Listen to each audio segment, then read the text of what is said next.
Welcome to what might be one of the most special episodes of the Ask a Cycling Coach podcast presented by TrainerRoad. Keegan Swenson, world champion, UCI cross-country marathon world champion.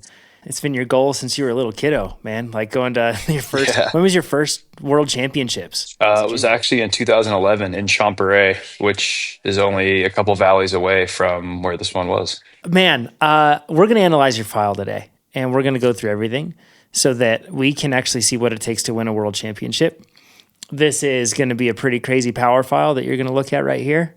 And again, we're with Keegan Swenson, the world champion. Keegan, I just want to jump right into this thing. 6 hours, 1 minute, 52 seconds. And for that, you did 314 watts normalized, 259 watts average. That's 5 watts per kilo for 6 hours, 1 minute, and 52 seconds. Keep in mind that this race has almost an equidistant amount of descending as it does climbing. So that's not even just staying on the power, but that's all that time is all. There's tons of descending time within there too. That's a huge difference between your normalized power and your average. I don't know if you thought about that, but 314 for your normalized and then 259. That's a huge difference. And that shows that it's like a 1.2 variability index is the metric that they use to keep track of how variable an effort is. That's like extremely hard. That's not far off. That's like what you see in a hard crit. And that's what the power was for 6 hours. Yeah. It's insane. Insane. You climbed in this race 16,094 feet or 4,905 meters, which is absolutely bonkers. I think it ended up actually being more too. Like corrected. Oh, it was like 16.8 so when I corrected on Strava with like the actual file. So anyway, wow. So that's actually more like 5,200 meters then, I think, somewhere around there for climbing. Yeah. Jeez. Big day. Keegan, the field was stacked. I looked at the start list. You even had some XCO athletes and you had the XCM athletes. You had all the hitters from cross-country marathon, like the best of the best. You had even some cross-country Olympic athletes, and of course you had some gravel athletes like yourself too that are coming in that do a bit of both, gravel and mountain bike. So sorry to call you a gravel athlete. I know. It's what it is now. I saw you twinge. You're an official mountain biker now. I want to run through everything here and go through the course, but first, can you tell me how much of the course was single track? How much of it was like fire road or road? Ooh. Man, I'd say most of it was 2-track or fire road. Some of the 2-track was like almost single track. Like there was kind of only one line. Like one side would be really rutted, or there'd be water running down one side or whatever. Fair bit of pavement as well. Hard to say exactly like percentage wise. I'd say like, I don't know, maybe 20-30% pavement, maybe a little more. And then there was only a few miles of single track. But the single track that there was actually pretty good. Some of it was actually quite technical. Some roots, rocks. The one stretch at the top of the second really big, or the second to last really big climb, was kind of the longest stretch of single track. It was pretty slow. Lots of rocks, like some creeks running through it. A lot of mud, and that section was pretty dicey. And then there was some single track that would you'd randomly hit 500 meters or 1K a single track in these little villages up in the mountains. And then you pop back out into a road, do that, and then bang off the road onto some more double track. So it was kind of almost gravel like vibes here and there, but then there was there was a big piece of single track at the top of the first climb too. So we climbed for 30 minutes on pavement, and then not 30 minutes of 30 minutes total climbing, half pavement, and then it turned to dirt road. And then we dropped into like a 15-minute single track descent, like a bike park trail. That was pretty sick. So it was nice. It was proper mountain biking. Good mix of everything. And you picked the Santa Cruz Highball, the hardtail. Yep. I think what was the weight of your build? Do you know? I can't say for sure. Probably around 20 pounds, give or take a little bit. Yeah. As light as I could get light bike. Yeah. Yeah, very light bike. And you just can do 20 pounds to kilograms, so then we can make sure that we get it for everybody else. And that comes out to around 9 kilos. So really light mountain bike. Yeah, light build. What tires did you run? We're going to run through the equipment stuff really fast, but what tires did you run? I ran 2.4 Aspens. So I had a regular Aspen up front, Aspen ST in the back. I ran the 170 casing with the max speed. Then I actually had a Tannis insert in the rear as well. Nothing in the front. Just left it standard. But just for the rear on the hardtail, I wanted a little extra protection because without suspension, the rear end hits a little harder, and that way allowed me to run a little lower pressure and get a little more comfort, and also have a little more traction and all that. Those 2.4s are pretty big, so you can run them fairly low, and it kind of helps with the hardtail a little bit, smooths it out. Yeah. Yeah, man. I talk to you about this quite often. I don't know why, just running insert all the time, the weight penalty is so minimal. And then you run Tannis inserts, some inserts aren't that good at protecting with flats, I found. Like some of them are so soft almost that they don't seem to. It's a fine line of has to have the right density, and the Tannis doesn't absorb sealant either, which is nice. It's like kind of this kind of high density closed foam stuff. Mm-hmm. But I started using the new Silka sealant recently, and I've found that it absorbs into the Vittoria airliner with great ease, like a lot of it. So, which is interesting. It's not, all sealant does kind of absorb into that one, but that one really, it absorbs it really fast. So I'm having to rethink my insert game. But the interesting part about those Tannis is that they're extremely light, but they're more I think they actually help with flats a bit more because they're a bit tougher, but they don't have that extremely hard to install characteristic of the Cush core or something like that. And they also don't make your tire feel dead like those big, thick, dense inserts like a Cush core. Yeah, because they don't. The Tannis, it doesn't actually go up on the side very far, so it just stays in and kind of locks the bead in and protects the little bit of the rim and the bead of the tire there without interfering with ride quality or rolling resistance, because I think the more contact you have with the insert and the sidewall of the tire, you get more friction, which is slow. So, yeah, seems like worthwhile insurance. One small detail: how wide were your handlebars? Because you've recently been running drop bars. Yeah, they were 69 centimeters, so just under 700, which is on the narrow side for handlebars for most, I think. But it's what I've always kind of ran that. I think I run 70, but 69 would be a nice length. So let's get into your nutrition here. So you took in, I would assume, Never Second products. What did you take in? What was your average amount that you took in for carbs and? It was right around 120 grams an hour. I think it ended up being a hair more at the end. Hard to say. I didn't know exactly how much of the bottles I finished and how much I didn't. But that was kind of the target was right around 120. Which is pretty standard for me. I change it a little bit based on altitude and temperature and whatever else. But yeah, I ran Never Second C90 in all the bottles, and then some sodium additive later in the day when it got a little bit hotter. It never got hot, but it was really cold in the morning, so I didn't really need much. And then kind of averaged about 1.5 gels an hour, depending on what was going on. So yeah. Just over 120 for the 6 hours. Had a few caffeinated gels at the end. Stacked a few of those in a row. So, pretty straightforward. There was 6 feed zones. It's not a crazy nutrition plan. No, it's pretty straightforward. No, it's pretty straightforward. It's kind of pretty much the standard thing for me. I change the mix ratio in the bottles depending on how hot it is and how much I'm going to sweat and how much I need to drink and whatnot. But this race, it was so cool. I was only drinking 500 to 700 mil an hour. And I was able to get a bottle and a gel at every feed zone and basically every hour or less. So, it was a pretty straightforward day as far as feeding goes. It's impressive. All right. Well, in that case, let's jump into it. We're going to go climb by climb, and we're going to go over some pretty dizzying numbers with all this. First of all, I want to let's just go into the first climb right here. First climb that you did, this one here, 31 minutes, 39 seconds is what I clocked it as, at least according to the power file analysis that I did. You started off doing 353 watts normalized, 349 average. That's 5.6 watts per kilo. And keep in mind that at this point, this one here is going to be an average elevation of around 6,000, 6,500 feet. The race started at right around 5, I think, 48, 49. 48.97. Yeah. And then you climbed up to 7,115 feet on this climb. So around 6,000. So when you're listening to these numbers, if you're comparing them to context to to normal road pro numbers, everything else that you hear, it's probably appropriate to think of these numbers a bit more toward the sea level level to be able to understand some stuff, to get some context. But we'll address that in a little bit here. But that climb itself, Keegan, the first climb, it had a fire road. You had a bad start position. You just ended up rolling up to the front within the first 90 seconds, which your competition probably didn't love to see. And there you are up on the front. Yep, and then people can listen to the cool down episode that you did with Alexi, where you go through a whole lot more of the strategy and everything else and what you did.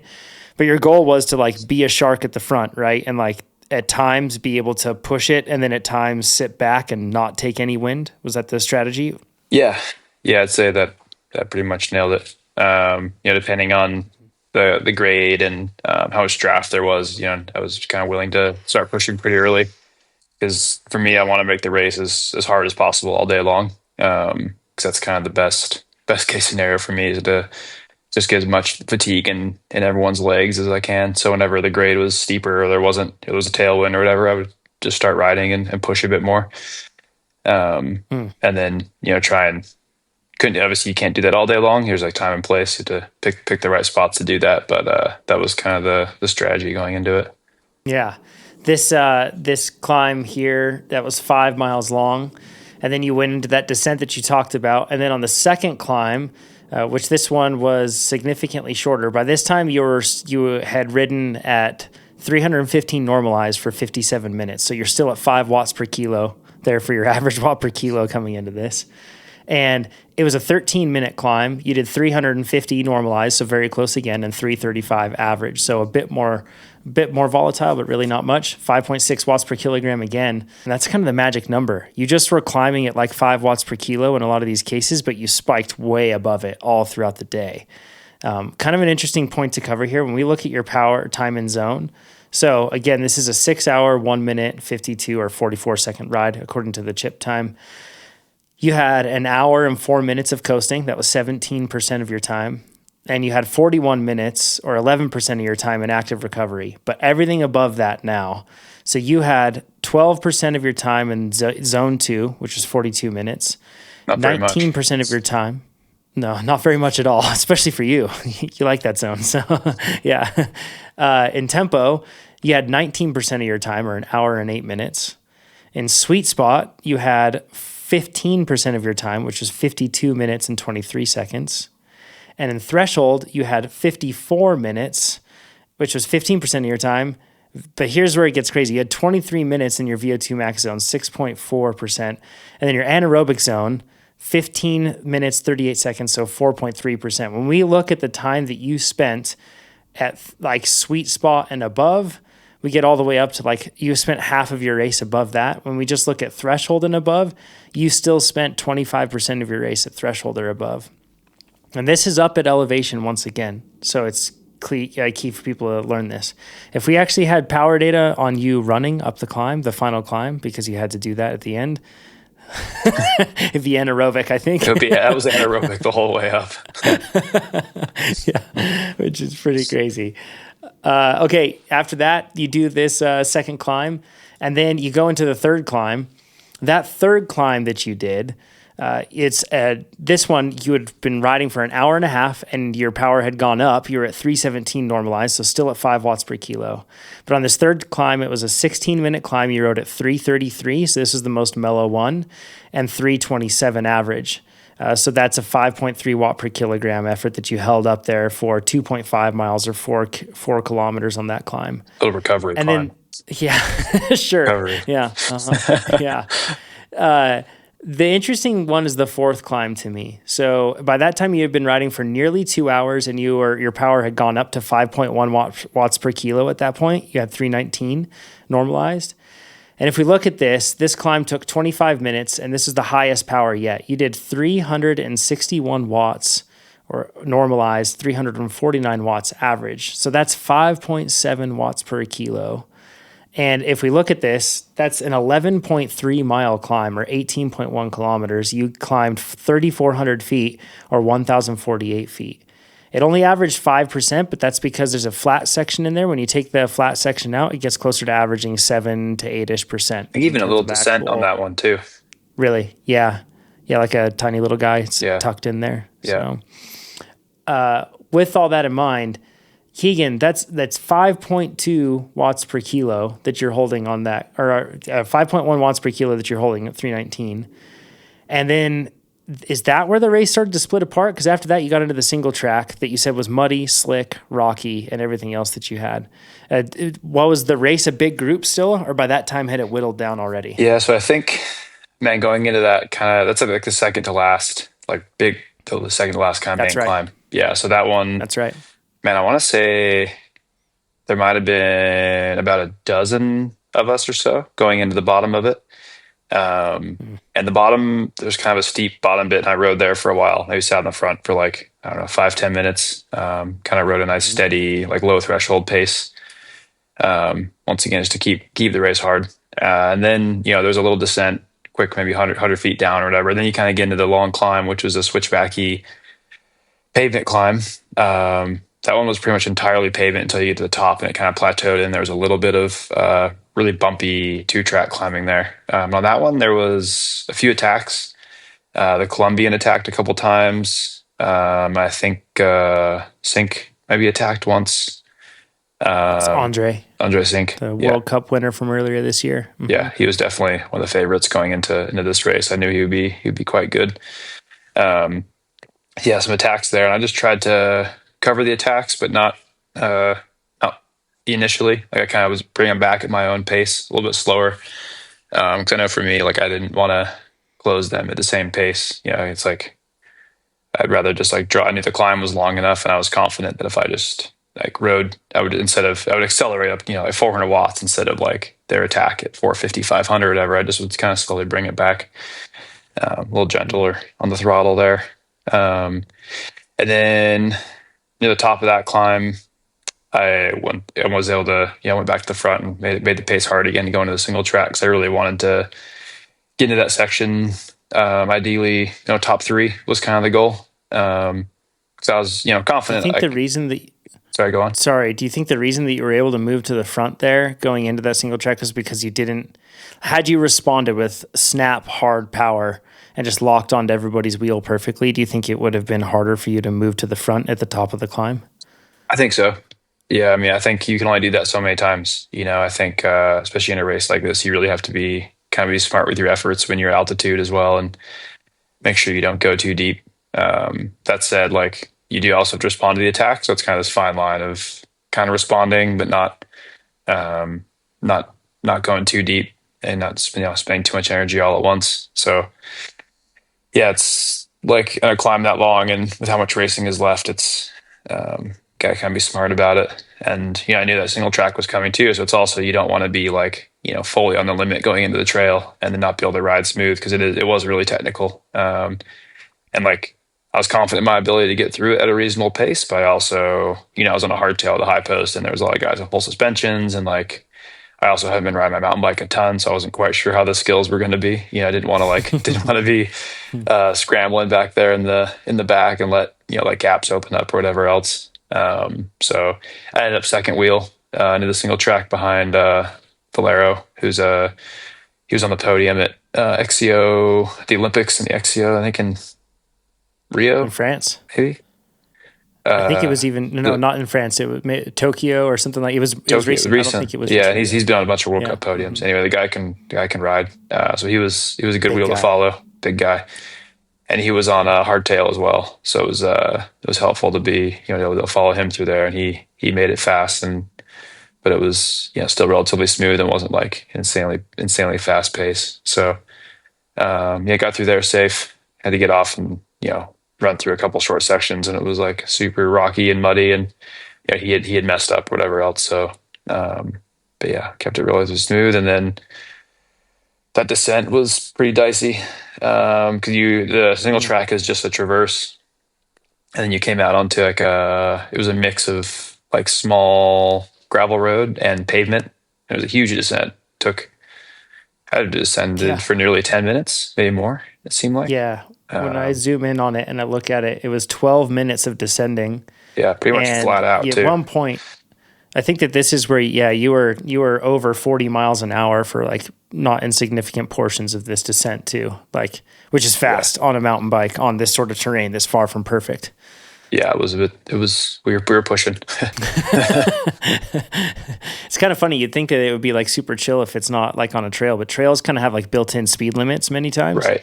or like you just can't We also knew we had a go too small fast. gap But from the trail. Like there was maybe three of us or four that came out, and there was like small oh, gaps. So Valero, he also rode the descent, and he was really pushing.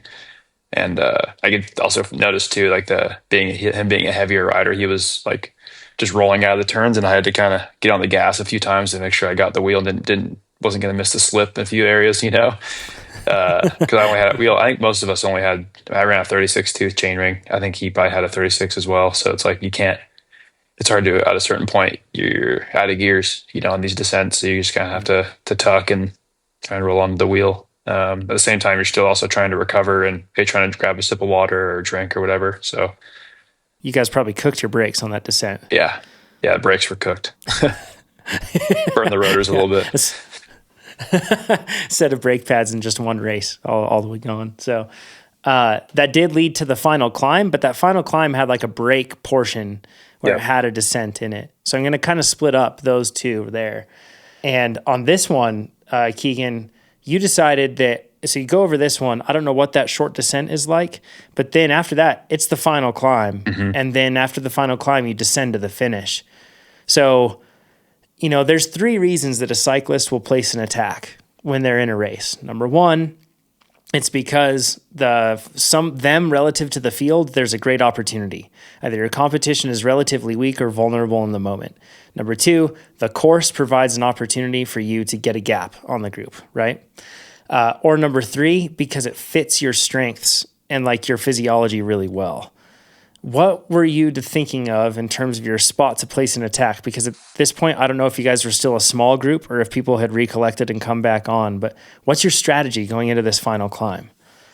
Yeah, so like you said, this climb was kind of broken up into two climbs. I think we probably climbed for 20 minutes before that little descent. And the descent was it was short. I mean, it was a descend. Maybe there was two switchbacks, and then kind of traversed a little. Then we started the final climb.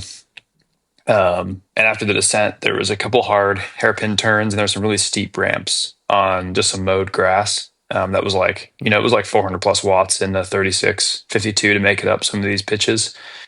And wow. yeah, it was pretty flat out. And actually, Sink attacked there on a couple of those ramps, and I was the only one able to follow.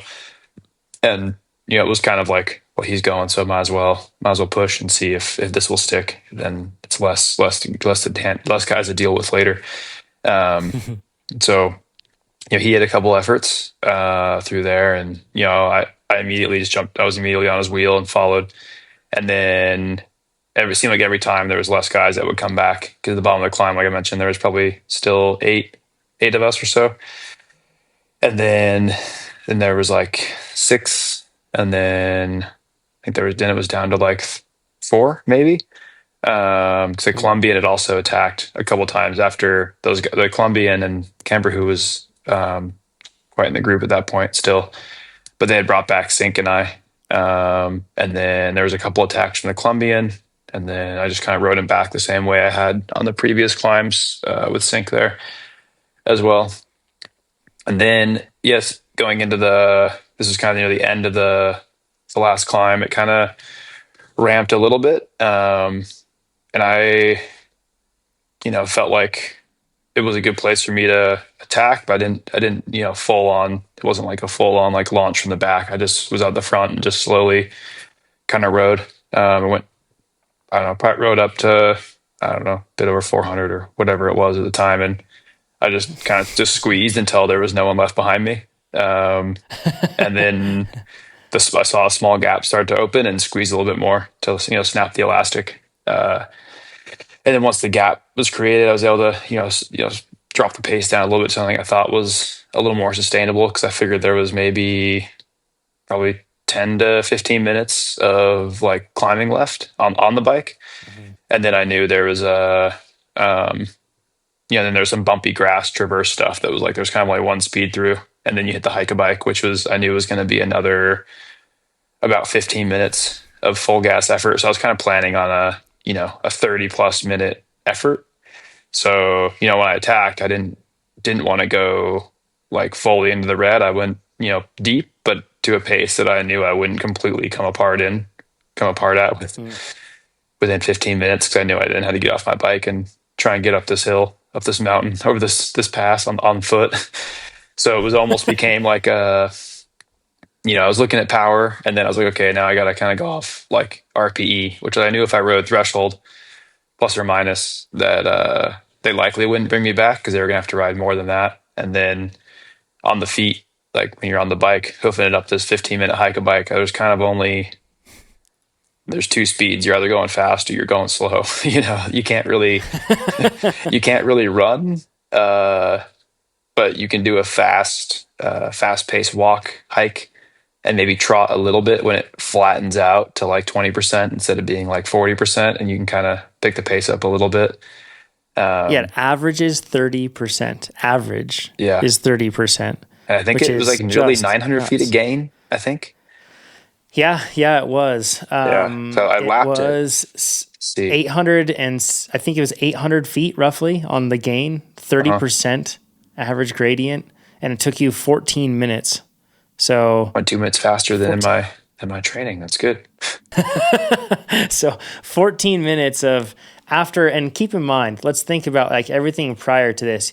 At this point, when you started the hike, you had 5 hours and 13 minutes in your legs. You had an MP of 322 watts at that point. So that's 5.1 watts per kilo. In terms of elevation for where you're at on this hike, the whole thing starts at 8,176 feet and you topped out at 8,973, which once again, elevation corrected, it might be slightly different. But you 5 hours and 13 minutes in at 5.1 watts per kilo, then you have to start that hike at that elevation. Like that is, and it's 14 minutes of you. And I assume you were just pinned the whole time, probably worried Yeah. that like, I think it was if you the slowed hardest. down, you lose your gap, right? Yeah. I mean, it was like, and after like I got off the bike to start running, walking, whatever it was, and like the legs were just like so loaded with lactate. And I was like, oh, this is going to be a really, a pretty rough hike. But nice thing about walking is that you don't have to really stay upright. Like on a bike, you have to like balance and like, keep Yeah. things about you. And this one, you can just put your head down and just push as hard. Like you just go as deep as you can. So there wasn't, there's nothing else on your mind except for just pushing, and you have to go up. There's not you don't have to balance, don't have to steer, don't have to do anything. So it was like, you could really go as deep into the red as you could, and I knew that at the top of the pass, like you can you just jump on the bike and then you get a coast for a few minutes and try and wake the legs back up. Cause there was another, 6 minute, 7 minute climb 7 minutes and 40 after that. seconds. Yeah. Yeah. So Which you just relit the candle. You did 330 normalized, 324 average. So it was like a, I mean, no pun intended here, like a Swiss clock. Like you just you turned right back on and you did 5.2 watts per kilogram for that climb too. Just like you have been doing for the previous climbs. yeah, Was that extremely painful to like have to pedal again after the hiking? yeah, it was pretty rough. I think when I got to the top of the hike, all the way up the hike, I was looking back trying to figure out where. At the time, I wasn't sure if it was the Italian rider Samuel or if it was Sync, because the national team kits are both blue, and it didn't matter, right? It is who it is. But on the hike, it's so hard to see what the time gap is because it's so steep and you're going so slow that you look back and you're like, oh, he's right there. But it was actually, like 40 seconds. And I think I gained another, 20 seconds or so, maybe more on him on the hike. And then after that, I didn't, I looked back and like I said, I didn't really know the time gap. So that next climb, that short one, I knew that was like the last place to really squeeze. And I just tried to empty the tank without detonating.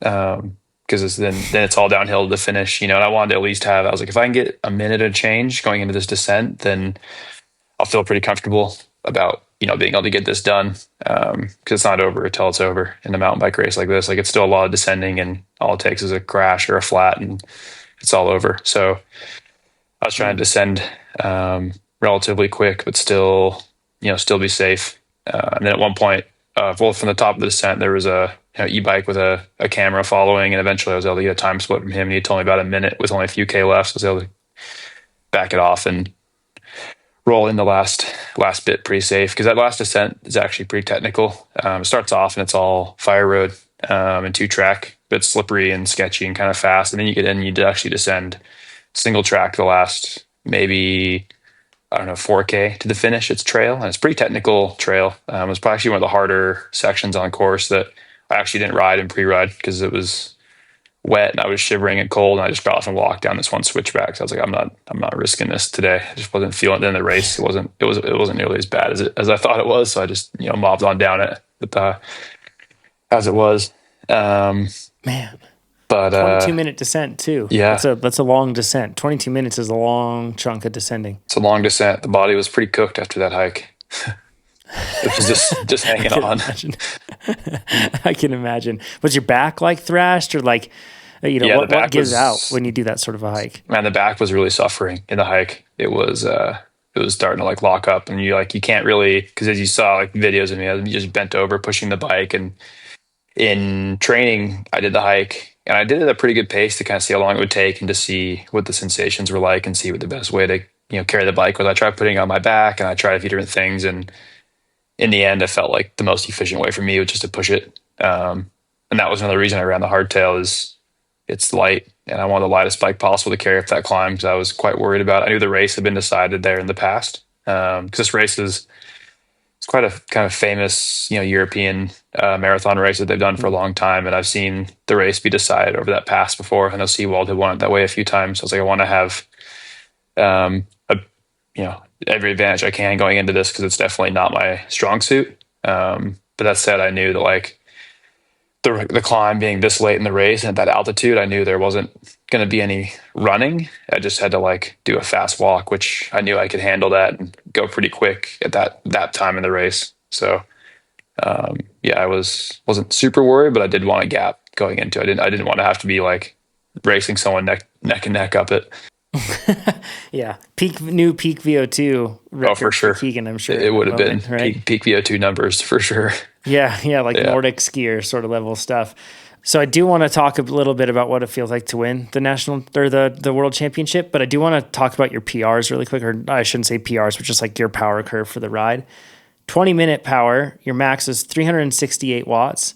The crazy part is that came, oh my gosh, that was over 3 hours into the race, and you did that, which is effectively riding at FTP. And then after that 20-minute power, you still ended up riding at like high tempo sweet spot for like after that, which is just nuts. So imagine doing 3 hours up at like insanely high NP or I should say intensity factor. So 3 hours at 0.85 for your intensity factor, then doing a 20-minute threshold effort. Then after that, just carrying on that like 85% FTP for the rest of the race. And then a 20-minute power test on a Stairmaster. Yeah, quite the test. Absolutely insane. I want to put those numbers in context really quick.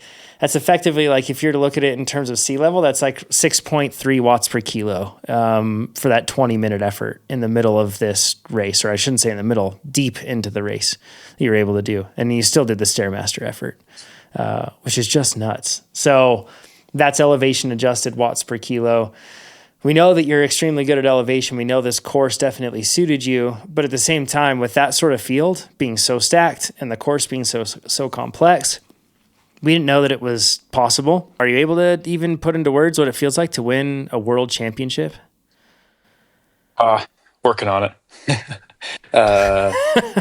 Yeah, I mean, it's been my goal for so long to win one of these. Like I said, my first Worlds was in 2011, and basically ever since I've wanted to win one, whether it was XCO or marathon or gravel or whatever, and like I was 5th at Junior Worlds once. I was 4th at Gravel Worlds a couple of years ago in Italy. So like I've gotten somewhat close, and then I was, I guess, 6th or 7th in Elba at Marathon Worlds with a flat tire back in 2021. So I think that was the one that like I was actually like, okay, it is like actually a realistic goal if you can finish, top 10 with a flat and like not have a perfect day. Like maybe on a good day you can win if it's the right course and everything goes your way. So it was like something I've been thinking a lot about in this year. Like, I saw this course come out last year, And, coach and I were like, well, this is it. This is the one you need to try and win.